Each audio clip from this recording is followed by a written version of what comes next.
Talk to me. WSRadio.com.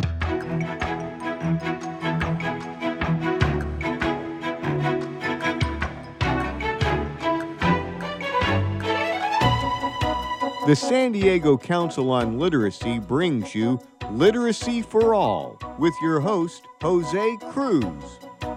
Welcome back to the show. I'm Jose Cruz. You're listening to the Literacy for All radio show on WS Radio. We're talking to Esther Grassian and Jeff Scher.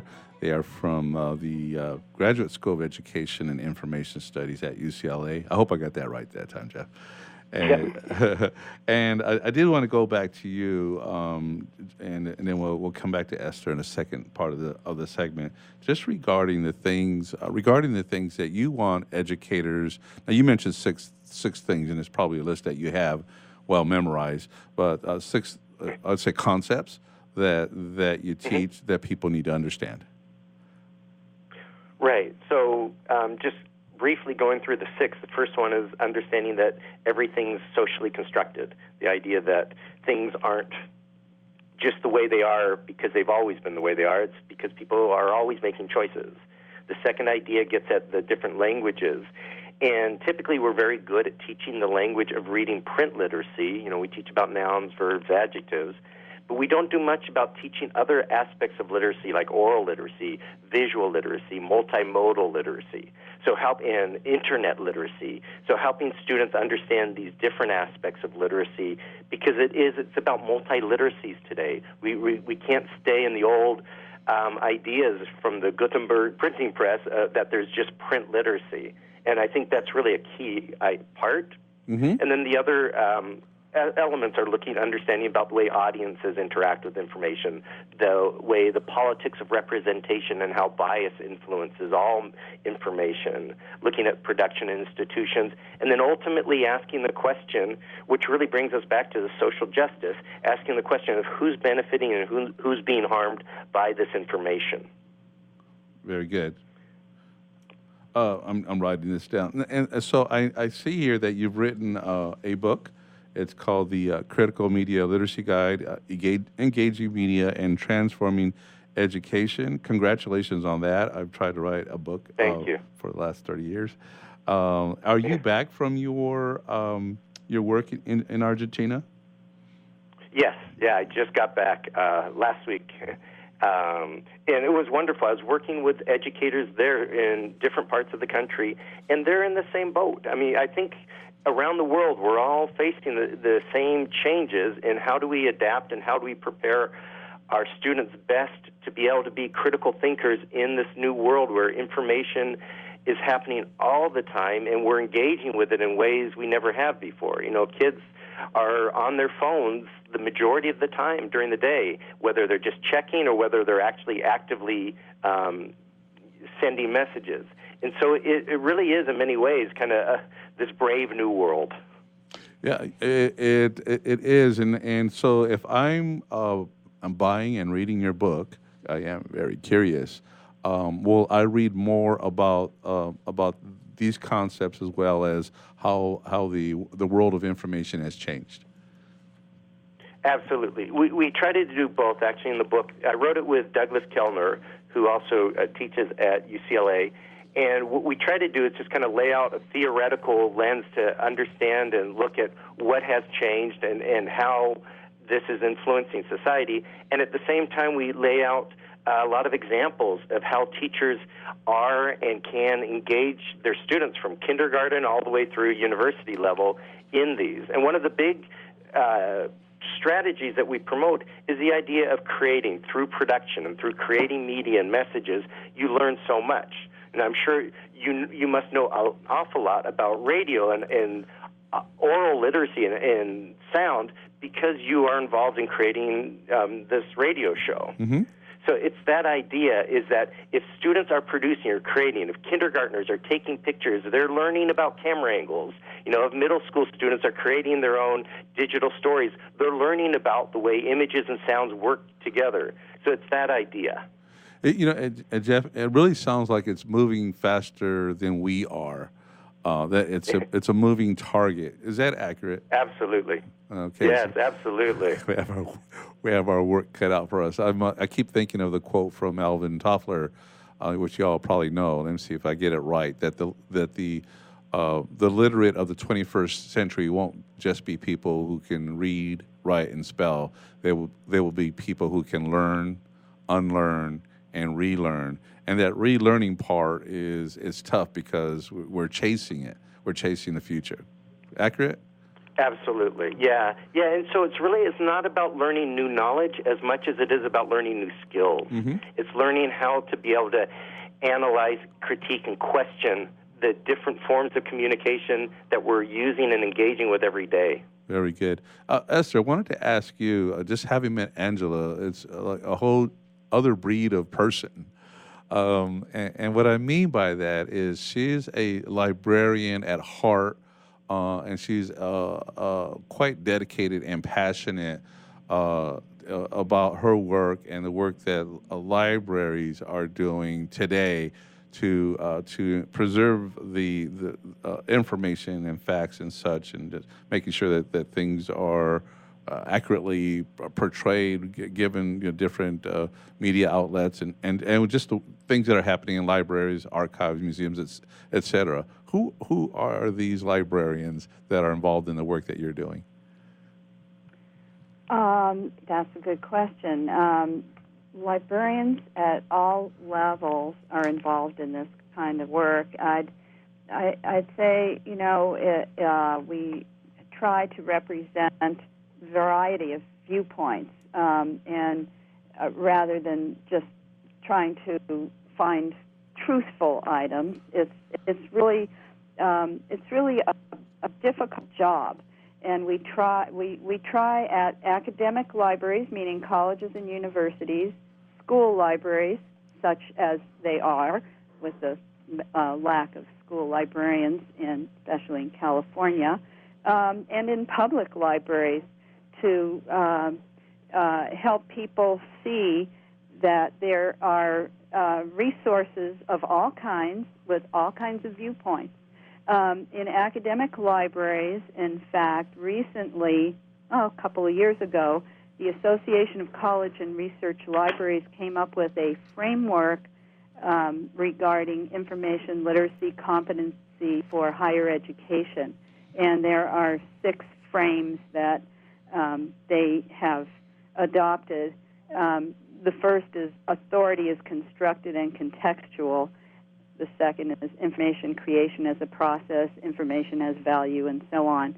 And that is sort of guiding academic and other librarians in a big way to a new sort of more conceptually based approach to information literacy. I don't know if that answers your question. It does, but tell me too, how would this play out in your traditional librarian interaction with a student who's doing research? What kinds of things are they even in that position to say, here are different perspectives, caution, et cetera, going into the whole framework of information literacy competency. How does that play out with the user of libraries? Well, that's a good question. Regardless of the level, and I work part-time at a community college library doing this work, and I did work at UCLA for 41 years with students at various levels and faculty, et cetera. You just have to kind of help people understand that there are different points of view. There are biases. We are all filtering information. How they get to that information and the kind of information they need are questions that librarians pose when someone is doing research. What is it that you're trying to find? What is your topic? What kinds of materials are you looking for? And then just kind of steering them to resources like library databases and trying to help along the way, just kind of not telling people what is the right information to use, but what are some questions to pose?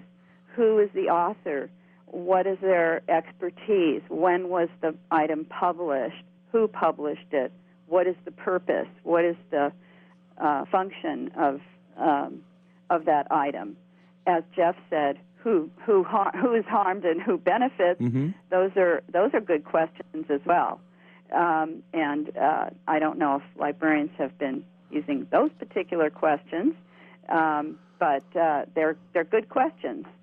So does that help? It absolutely does help. I mean, and it's such an important thing, and it's delicate too, because you see it out there in the news and such that certain perspectives are perceived to be biased, and they may or may not be. You're a librarian, you're having an interaction with a user, and you're trying to guide them so that the information that they read, collect, and report back is as factual as can be, and you can have some pushback on that, and because people maybe they adopt a particular agenda or perspective, and that's where they want to come in with. So I want to talk more about that. We're going to go to break, but certainly what I'm hearing is, yes, information is power, and that we're in a point in our society more than ever, I would say, where we have to protect the integrity of information and give people the skills and information that they need, so that when they're out there in the world, they're understanding the truth and getting the truth. So we're going to come back to that. I'm Jose Cruz. You've been listening to the Literacy for All radio show on WS Radio, the worldwide leader in Internet talk.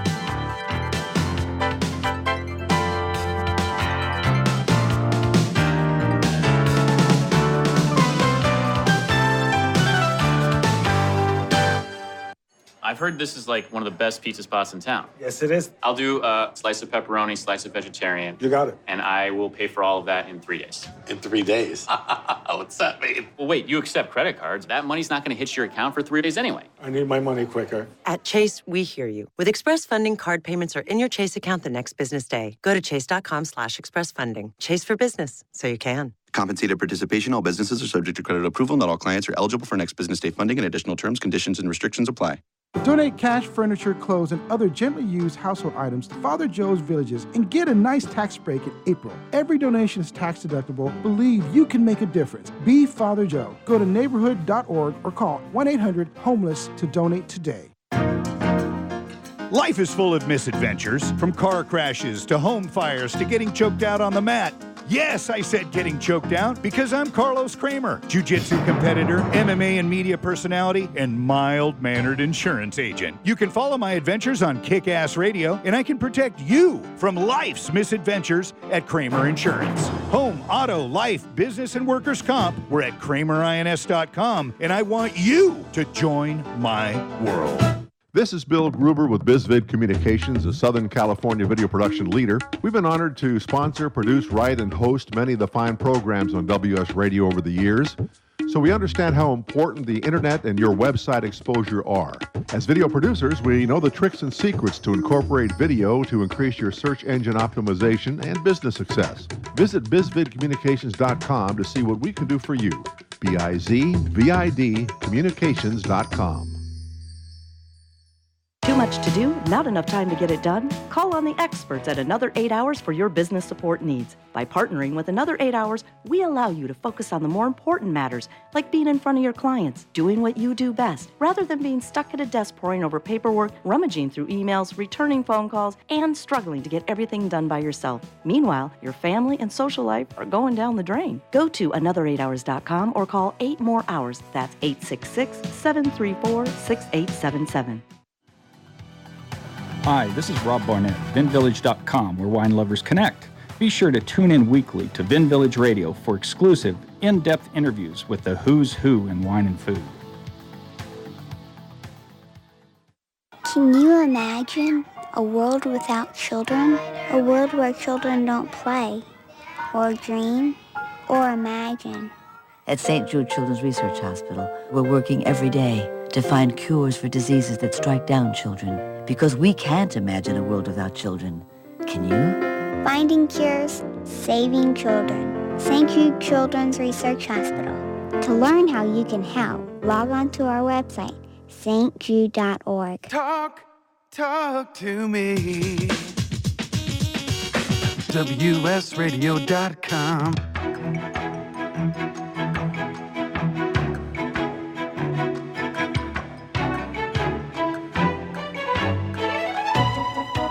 The San Diego Council on Literacy brings you Literacy for All with your host, Jose Cruz. Welcome back to the show. We're in our fourth and last segment in our discussion about information literacy. We've been talking to Esther Grassian and Jeff Scher, and they're both with the Graduate School of Education and Information Studies at UCLA. Jeff, I'm going to come back to you. What I'm really curious about is how, again, things are filtering down to the student, that you have educators are learning more about information sources, how we communicate and such, and just things that take place with information, because it is a tool, it is power. Are we going to see a curriculum and also tests that evaluate a student's ability to know fact from fiction and bias? I know that just in our literacy work going back years, we talk about critical comprehension. There's literal, there is inferential, and then there's critical comprehension, which is a higher level of comprehension. And I'm guessing that's quite a bit of what we've been talking about in the last three segments. How is that being filtered down? Is there curriculum? Is there a class that a person can take, a test that we can do to assess a student's information literacy? So there are a lot more classes that are appearing in different places, and there are more testing that is addressing this. I mean, it's interesting because even back in 2005, the SAT even had a prompt that asked specifically for students to determine the accuracy of different types of media, newspapers, magazines. The goal of trying to assess critical thought, I think, is increasing, and I think people are trying to kind of focus on that. Even it's a tough one. I mean, it's much easier just to test for memorization. You can do that very simply on a Scantron with multiple choices. Mm-hmm. But when you get it trying to assess people's critical thinking, it's much more involved, and it oftentimes is not so easy to standardize and not so cheap to be able to assess. It often takes, people having to read essays and having to dive deeper into looking at students' thinking related to it. But it is the direction I think we're going in. And I think it's really important that we try to unpack that much more, because it is such a dynamic subject, the ability to be able to analyze and to think critically, imaginatively, creatively, and empathetically. Because that's another big part about this. We talked about social justice, is really building empathy for people to think about how maybe things that they themselves are creating could be in some way negatively or positively affecting other people. Very good. All right. So there's a need for the heightened awareness and just conditioning ourselves, I guess, to be filters of information and looking at the sources that are out there and what's being taught through your programs and such. Absolutely. Yeah. So Esther, let me see. We have a few minutes left. This last segment's a little bit shorter, but just like so, you have affiliations with UCLA, Pierce College Library, and then I'm not sure, what does the Lilly acronym stand for, by the way? It stands for Lifelong Information Literacy, and it is a nonprofit, free grassroots organization I started in about 2005 for all people in all kinds of information professions, but they're mostly librarians who are interested in helping people learn how to learn, interested in instruction and information literacy. And we have no registration fees, membership fees. We have no budget. We have no money. We just have volunteers. They're librarians from all kinds of libraries mostly. We've had 6 free annual conferences where people, mostly librarians, are presenting their mostly practical work in information literacy instruction. And we have a website. We have a listserv where mostly I send messages. Mm-hmm. We have about 90 or 100 members. Free membership, as I said. Uh-huh. Very good. Now, I have a question, and Jeff, maybe you can chime in here. And I was going to ask this, and Esther did bring it up. She mentioned conferences. Is there a place where educators and librarians interact, engage together, or even separately on the topic of information literacy, information studies, and such? Has this grown into a area of study that has brought together groups of people on not just on the UCLA campus, but all the campuses together on this topic, and maybe in a way that also engages the media, because we're all information. We're doing it right now. We're all information sources, and have to filter and such. So it just seems like it's that important that it would be that big and that there would be these gatherings and such. I'd like to see that happen. Tell me. Yeah, there are. There are a lot of conferences, and a lot of them are kind of in their own silos. The National Council for Teachers of English is where, most of the English teachers go, the one for social studies. There are, a lot of these separate conferences, and one of the things that's happening in many of these separate, distinct conferences is that different people are coming. And so now you're seeing much more librarians at the English conference and not just English teachers. And at the the information studies conferences, you're seeing more influence of educators there as well as librarians. I was just at a conference a few months ago in Savannah, Georgia, where it was a critical media literacy conference, and typically you get educators and researchers from education, but there were quite a number of people from information studies who were there as well, and that kind of cross-pollination is so powerful. It's really the movement we need to be doing more of. Very good, and I like movement in this particular area, and just heighten awareness and such, because it's even at a very young age, children, for example, are accessing the internet and they're taking in information.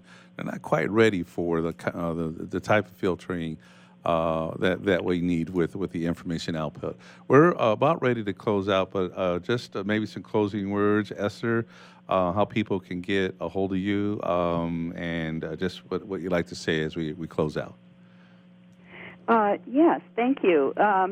I really appreciate the opportunity to speak on your program. It's so important. Reading literacy first, as I said, and followed by access and then information literacy. I did want to point out that although we are very focused now on what is happening with technology in the world, we still have print resources, we still have other kinds of media that will never probably be digitized. And librarians know how to help people identify, locate, and evaluate all kinds of information. I also wanted to mention there are a couple of other conferences nationally and internationally that engage librarians and educators. The Georgia International Conference on Information Literacy, held in the state of Georgia in the U.S., and the European Conference on Information Literacy, which moves around to various areas in Europe and attracts international presenters of all kinds. As far as reaching me, email is probably best, Esther, ESTHERG, @UCLA.edu, and I'm happy to respond to questions. And Jeff, we have time just for your contact information if you'd like to share it. Sure. My email is just jshare, JSHARE, @UCLA.edu. And you could also Google my name and look at work on critical media literacy. I've got a lot up online. Very good. Thank you both for being on the show. We'd love to have you back. You've been listening to a presentation for segments on information literacy on WS Radio and the Literacy for All radio show, brought to you by the San Diego Council on Literacy. And we'll We'll be back with more shows later on. Thank you very much.